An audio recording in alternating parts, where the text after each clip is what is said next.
The sun had barely risen over the hills of Stagira when Aristotle returned to the city that once shaped him. He had been gone for years, first to Athens, then to far lands, but the news that reached him carved a wound deeper than exile ever could. Stagira had been destroyed, burned by the armies of King Philip II of Macedon, reduced to ash and frightened whispers. The philosopher walked through broken stones and blackened beams where his childhood laughter once lived. Every step stirred memories and dust. He had expected rage to rise inside him.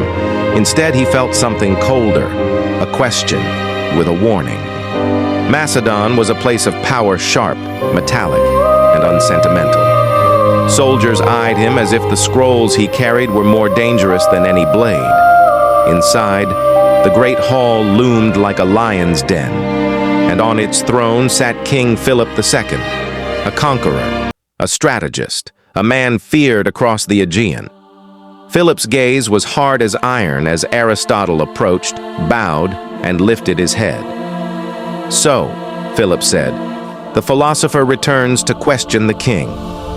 Aristotle's heart hammered, but his voice stayed steady. "I return to understand the destruction of my home." Philip leaned forward, eyes narrowing. "War requires sacrifice. Stagira stood in my way." Aristotle felt the weight of tragedy press on his chest, the memories of people scattered, homes lost, hopes drowned. But before he could answer, a distant roar filled the palace. Shouts, footsteps, the crack of steel.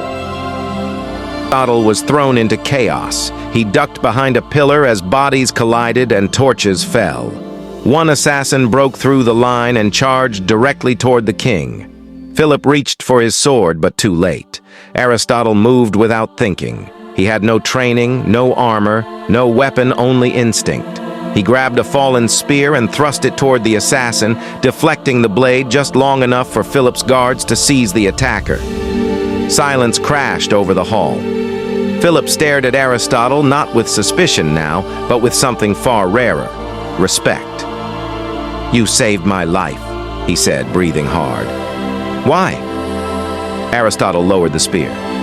"Because even kings must live long enough to explain their choices." A slow, dangerous smile curved on Philip's lips. "You speak boldly, philosopher. Perhaps boldness is what my kingdom needs." That night, under the echo of the attempted assassination, Philip offered Aristotle something unexpected: a chance to rebuild Stagira, and in return to tutor Philip's young son, Alexander. Aristotle hesitated. The tragedy of his destroyed home still tore at him. The suspense of Philip's core, the politics, the danger, the shifting loyalties made the offer feel like walking into a maze of shadows.